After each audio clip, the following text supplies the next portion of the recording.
the bottom of like author stuff on TikTok all the time. I'm like, oh, submit it to Read It and Screech. Why do you big eyeballs? Don't do that. I'm like, because they'll be like, oh, stop. They'll be like, nobody wants to read my stuff. I'm like, we do, but if you're brave. Thorne found those Okay, urban lizard, whatever ones you He said, won't and he said, stop sending them. he's like, I'm gonna get Grace to read this on First of all, they're books by Quan Mills. He wants you to read it so Second bad. of all, I'm to the point where as often as he cranks them bitches out, they're either pamphlets They're AI. or they're AI. And the AI upsets me. The art on the cover is clearly done by AI. I mean, I could read one. Can be I'll just ask 100th ChatGPT. episode. I'll be like, look, I know you wrote this, so give me the breakdown. Tell me what you think about it. I know it was you. I know you wrote it, so give me the breakdown. I have a question. Yeah? Based on what you just said. Uh-huh. Do you think all ChatGPT is the same sentient being? I don't know what the right answer is. Is it not? No. It doesn't, know itself? No. Okay, first of all. Yeah, hold on. I'm not as stupid as that sounds. It learns from itself, and then it uses itself to answer other stuff. All AI is different. They're like different people because different people input the information into different ones, so they're different. Yeah, but it's also similar because, if my AI, the AI I could be running, depending on whose it is, would be different than the AI someone else is using at a better computer system somewhere else. But if I feed into the AI, which is why they were saying you shouldn't use it for the school. AI, like it's one conglomerate mess. They say you shouldn't use it for school because you will feed into it problems and solutions, and then it will learn those things and it will use them. You shouldn't use it for school unless you're a piece of fucking shit, period. Okay, but also, so I would assume if Quan Mills or whatever wrote his book with AI, the greater AI will update, this is a plot that happened in the world. It depends on which one he put it in. Yeah. No, yeah. Because there are some that are essentially private. You think he... Do I think he has a private one? No. Okay, I was going to say, you think he does? I don't even think he pays for the premium of ChatGPT. Oh, no. I think that he's hindered with the amount of content he creates by the fact that you only have so many free prompts per month. Welcome to Read It and Screech, the podcast for Jude. If you're too loud, you can sit with us while I give you the cliffsnotes and the cringiest quotes, and we go screeching all the way. This week, we're honored to present Love Camera Action by Noel Stark. By the way, we're going to be seeing some slick folds. That was involuntary. I'm so sorry. I hate that so much. A mound. That's meh. A bundle of nerves. And some furious heat. I said start off strong. It is a respectable 300. I don't believe you. 331 pages. Do you hear yourself? 9 hours and 24 minutes by audio. Oh, okay. This book has a odd number of parallels to us. No. In our lives. No. It's very relatable. No. You'll see. I don't relate to the slick folds of this book. Sorry. Ew. I don't relate to you. This is narrated by Maxine Mitchell, who also narrated The Ravenhood.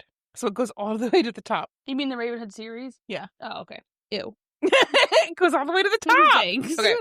It is a 3.43 on Goodreads. It just means that the author hasn't figured out you can buy Goodreads ratings yet. Hey, we need to make a call. So what is notable about this, I felt it was right up my alley. And when I say that, I mean there's a colonoscopy in here somewhere. Right up your folds. No. Yes. You just totally missed my colonoscopy joke. You missed my weird slick folds joke. Mine was better. No. I'm going to fit that in the whole time. Okay, also, I feel that the characters were the most relatable I have read so far. And in chapter 13, someone accidentally says shaft. Or on I purpose. don't believe you. Or It's on purpose. These are all just the notes I wrote to myself that I have no other context for at this time. It is set in Atlanta, specifically Buckhead. You were going to say Butthead. Butthead, Atlanta. I don't know why. What is Butthead? Specifically Butthead. Okay. Buckhead is like the nice part. I know where Buckhead. Well, some people don't believe there's a nice part of Atlanta. Accurately, the weather is described as being hit in as Satan's ass crack. Close. Okay. Being hit in the face with a boiled washcloth. It is the set of a TV show called The Demon. I'm actually irritated I can't watch it in real life because it sounds very fun. The vibe is like a CW type show. There are two characters. Okay. The characters are Callie and Jory. Okay. Callie is a very popular name in books, like, of late. The other one we're just gonna ignore. Jory is Not. popular, I'm sure, to his mother. Callie is a scrappy TV director, recently hired to direct 2 episodes of The Demon. Me too. Because these are episodes where the main characters hook up. I do relate to this, as it turns out. These are the 2 episodes where the main characters hook up, and she's really good at directing sex scenes. Also, So she works in porn. unrelated, no. The previous director was a skis who got Me Too'd, so they hired the first woman they could find to save face after that. So she's pervert. not good at it. No, she is good at it. It was a twofer. Mm-hmm. It was like, oh, and also you're the only one we could get. Also, your schedule was clear. Then we have Jory, Jory. I clocked that real hard. He is the director of photography, and he is a curmudgeon who is due for a colonoscopy that he's been avoiding. See? Relatable. Who out here isn't avoiding a colonoscopy at any point? Stuff. So Callie blazes onto set on her first day and runs into Jory. She finds him hot. He and the other staff dismiss her and tell her it's a closed set because she's just a young girl. She's just a lady. There's no way you could be the boss. Right. You have tit. Basically. She and Jory do hit it off okay at first, but immediately he starts calling it his set. Gross. She has some creative ideas and brother, I must immediately sleep with you. Yeah, basically. He gets to quick work shitting on her ideas and tells her everyone wants to just get shit done and go home. And then he winks at her in a very douchey way. Ew. She meets the stars. I don't like that. I don't like somebody.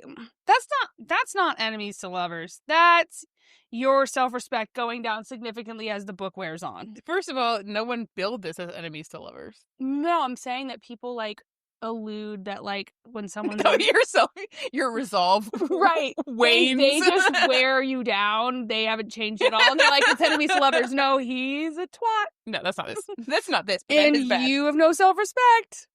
So she meets the stars of the TV show. The actor is an idiot guy in his breakout role, and then the girl is a non-idiot who is also hot. And she has little patience for the guy. Jory is humiliated by his weird condescending wink and anxious about his colonoscopy. He figures that's why he's low-key attracted to Callie and no other reason. Because he needs a colonoscopy? Yeah, I find that when I need a colonoscopy, I'm attracted to people I normally am not. Apparently, they didn't bother to hire an intimacy coordinator for the scenes, so Callie has to do everything herself. And That's not legal, but okay. She asks them all what their favorite sounds are, and the idiot guy obliges, which is nasty.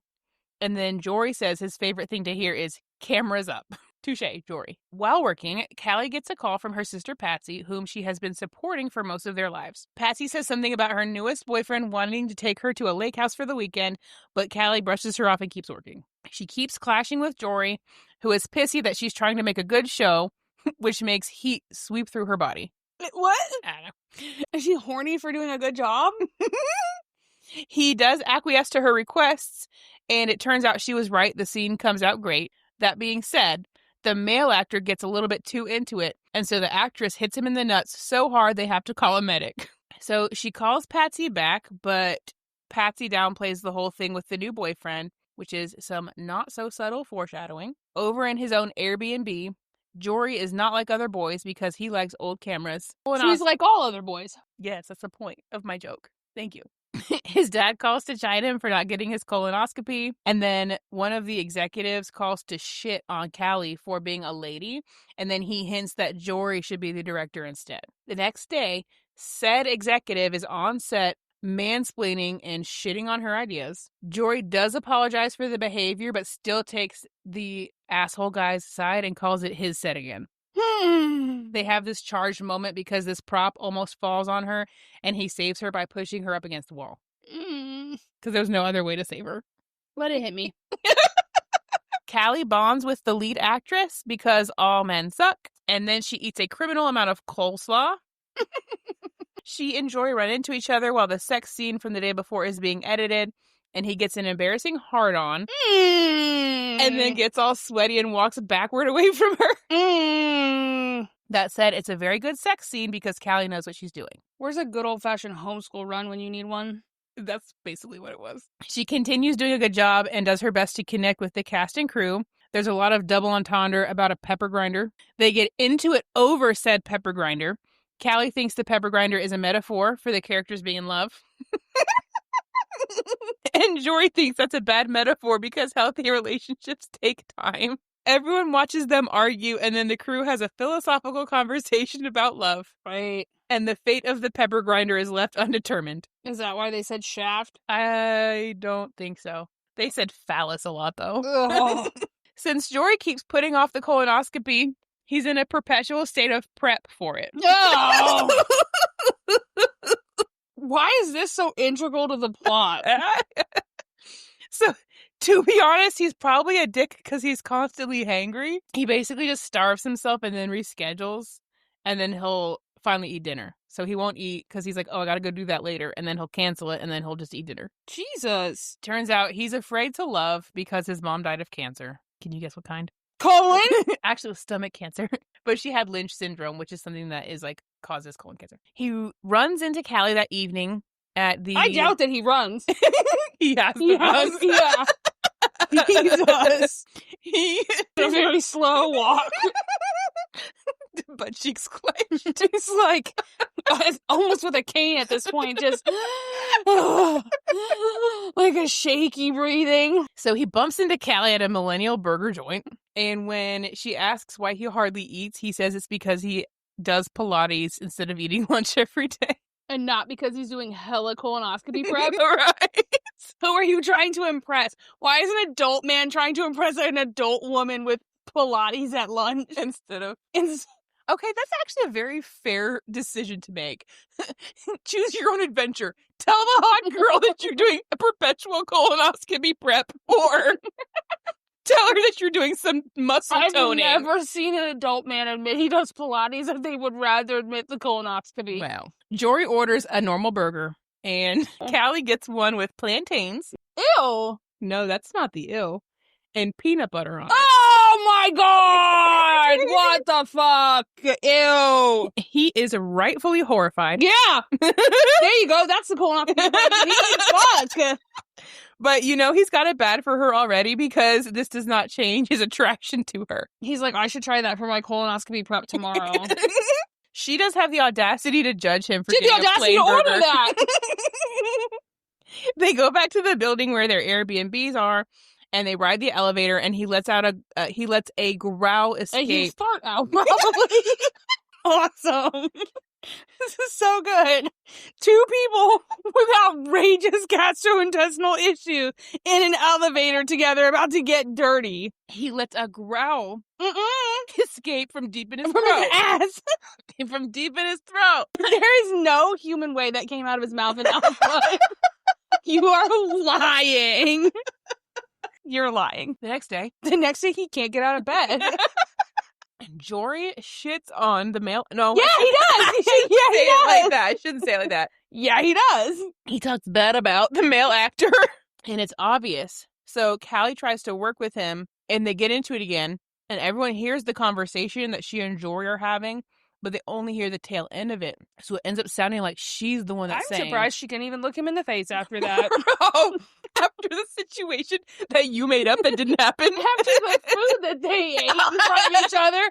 And then the elevator. Yeah, be so for real. No, but after the implied and I'm sure very real stomach distress they both are suffering from. I already know this is happening. I don't need you to tell me. You don't have to add it. You told me what they ate. I know what happened. So the actor, the hot idiot actor, hears the conversation between Jory and Callie, where Callie was defending the idiot. But because he came in on the tail end of it, it ends up sounding like Callie was talking bad about him. Came on the tail. So now they all think she's a bitch. And they're taking sides between Callie and Jory, and they're all kissing Jory's ass. Which is unfortunate, because he's been lusting after her. Because he's been eating colonoscopy prep! He has been lusting after her since day one. Which is weird because she eats plantains and peanut butter on meat. He didn't know that day one. Fair. He knows now. To be fair, right? You could turn that lust button off real fast. Their animosity is so obvious that the showrunner... Is mine. Yeah. It's so obvious that the showrunner throws them into a dark hallway to talk about it. He apologizes, and they make out. Which has to be exactly what the showrunner intended. So they basically do 7 minutes in heaven. So they've made nice now, but the actor still doesn't want to work with her because he still thinks that she's the one that was saying he was a bad actor. Cool, great. Beggars can't be choosers, and I already paid your ass. Dance, monkey! So she has to do a video call with that asshole executive from before, and he's gross and blames her for the whole thing, but then he pretends to be supportive of her, and then right after he pretends to be supportive of her, he calls Jory and insinuates that he should be directing, not Callie. The way that these are all adults who should be doing their jobs. That evening, they run into each other again in their building. They banter, and he watches her seductively eat an apple.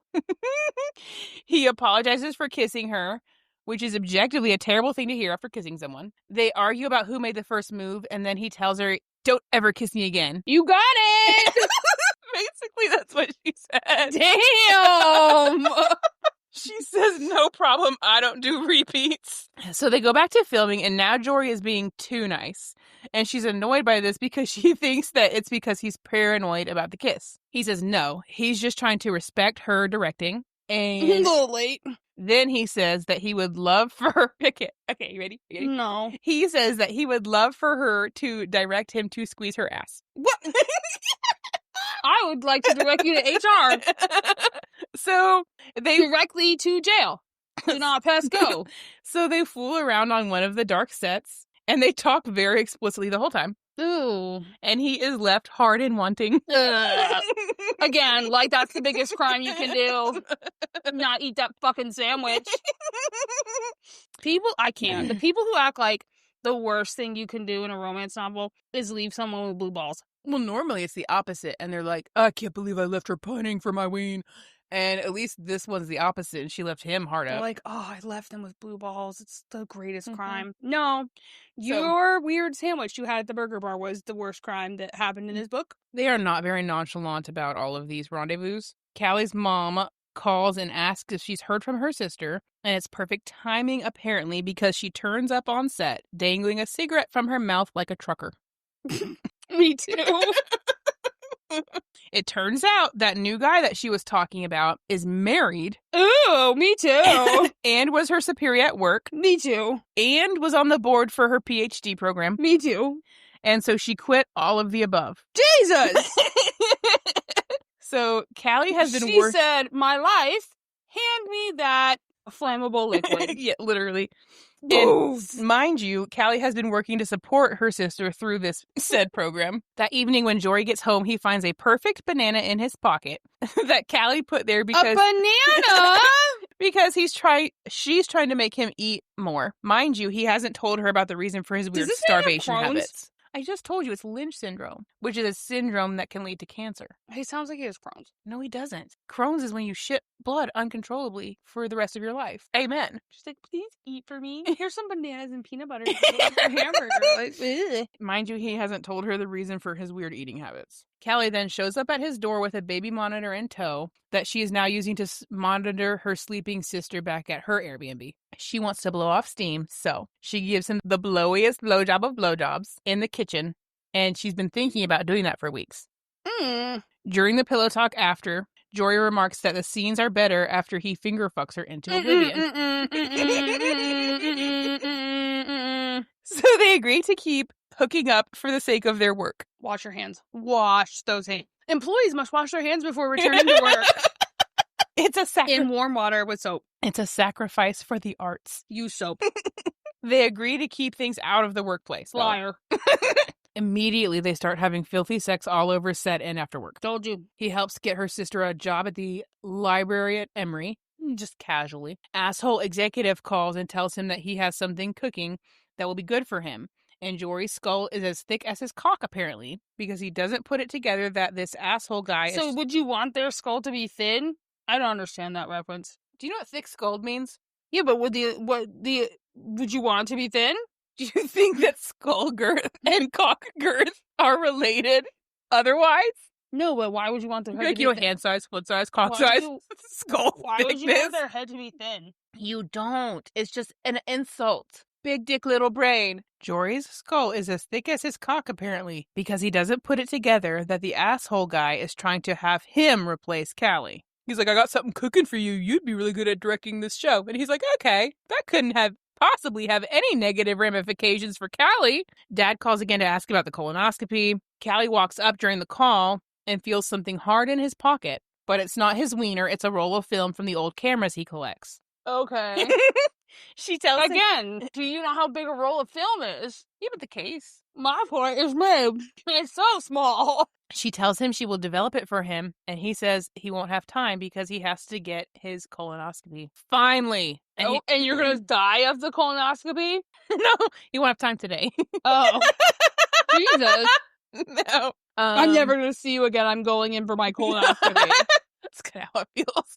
But he's like, I can skip it. We can do the film. And she says, good God, man, get your procedure done. I can go by myself. Technically, you have to have a driver. They don't have to go to that together. They can still get the film and the colonoscopy. So here comes my one qualm with the plot. And it's a twofer. Well, I have a question. Really? It wasn't the peanut butter sandwich? No. Here's my question. First of all, is he taking colonoscopy prep every night? You already said he was. So colonoscopy prep is twofold. You have to not eat for a certain amount of time, and you also have to blow your asshole out. I thought that's what you meant. I don't know. I would presume. There's not a whole lot of detail about that part. Oh my God. And people who are prepping for their colonoscopy are so frail.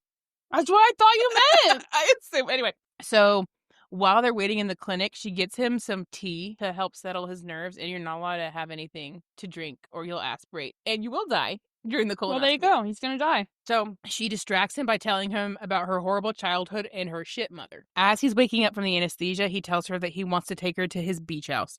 That did not work out well for her sister. I just have to say. Oh, going to someone's water house? Yeah.